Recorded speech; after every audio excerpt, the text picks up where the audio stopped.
Salam, jumpa lagi dalam Sapaan Pagi bersama saya Pendeta Samuel Pandi SP. Saya membagi pengalaman spiritual dalam membaca firman Tuhan, Injil Lukas pasal 24 ayat 16. Itu ada kisah tentang dua orang yang berjalan ke Emmaus, dua murid, tetapi mereka tidak mengenal Yesus. Dan saya tertarik dengan ayat 16. Di situ dikatakan bahwa tetapi ada sesuatu yang menghalangi mata mereka sehingga mereka tidak dapat mengenal Dia. Saudara, ada sesuatu ini menjadi satu pertanyaan yang harus kita gali. Sebab bagaimana mungkin kedekatan mereka dengan Tuhan itu membuat mereka tidak mengenal Dia. Tetapi hampir semua cerita tentang Paskah itu mengisahkan tentang murid-murid yang ketakutan. Mereka yang ketakutan karena Yesus ditangkap, dihukum, disalibkan, mati. Tetapi mereka juga ketakutan karena mereka menjadi ancaman baru bagi pemerintah Romawi, para pemimpin agama. Persekutuan mereka sementara diuji.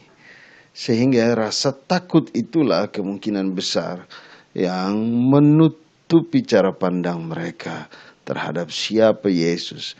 Rasa takut membuat Yesus hanya menjadi satu kenangan masa lalu di mata mereka. Mereka tidak melihat Yesus sebagai satu sosok baru, sosok masa depan yang selalu menuntun mereka, dan apa yang dikatakan oleh Tuhan Yesus selama bersama-sama dengan mereka semuanya telah mereka lupakan. Bisa jadi juga rasa takut mereka ada kaitan dengan mereka terlalu fokus untuk sampai ke Emmaus, saudara-saudara. Fokus sampai di tempat tujuan membuat mereka melupakan proses perjalanan mereka itu, saudara. Saudara, yang penting bisa tiba di tempat tujuan. Ini juga menjadi bahaya dalam kehidupan saya dan saudara. Ketika kita terlalu fokus pada apa yang mau kita capai dan kita abaikan proses-proses itu, tanpa sadar kita melupakan orang-orang yang terlibat di dalam proses itu. Saudara bisa menjadi seperti ini dan itu. Saudara tidak boleh lupa ada orang-orang yang terlibat di dalam proses itu. Katakanlah ayahmu, ibumu, saudaramu, sahabatmu, orang-orang spesialmu. Mereka ada di dalam proses itu. Karena itu saya nonton satu video ketika seorang yang muda yang sudah punya istri, dia sukses, dia digoda oleh seorang perempuan. Dia mengatakan kepada perempuan itu, "No, saya tidak mau. Karena engkau datang ketika aku sudah sukses, aku tidak mungkin melupakan dia yang bersama-sama dengan aku di titik nol, yaitu istrinya." Jadi itu fokus pada tujuan baik, tapi jangan lupakan prosesnya. Tetapi ada sesuatu yang menghalangi mata mereka. Tentu saja ini karena dosa. Hampir semua cerita penampakan menunjukkan tentang murid-murid yang tidak mengenal Tuhan Yesus. Ini ada kaitan dengan dosa. Ini ada kaitan dengan keberadaan kita, tubuh kita, sarks kedagingan kita, membuat kita tidak mampu untuk melihat visi-visi Allah, kehadiran Allah di dalam hidup saya dan saudara. Dosa itu harus ditolong, dan Paskah harus membuka mata mereka bahwa seluruh janji Kristus telah tergenapi. Saudara-saudara, di akhir kisah ini nanti baru disebutkan bahwa ketika Tuhan memecahkan roti, mereka kaget bahwa ternyata ini adalah Tuhan. Saudara, saya ingin mengingatkan kepada saudara-saudara, kadang kita tidak tahu kapan Tuhan hadir dalam hidup kita. Setelah kita meminta sesuatu, kita berdoa, yang kita fokus itu pada barang apa yang kita minta. Mungkin pada proyek yang kita minta, mungkin pada tendernya, mungkin pada sesuatu yang menurut kita berharga, sesuatu yang menurut kita harus kita lihat dengan mata. Kita lupa bahwa untuk dapat itu, Tuhan kadang hadir di proses-proses kehidupan kita. Kadang kita berpikir bahwa ini kekuatan saya sehingga saya bisa bersama dengan istri mengarungi kehidupan. Tidak.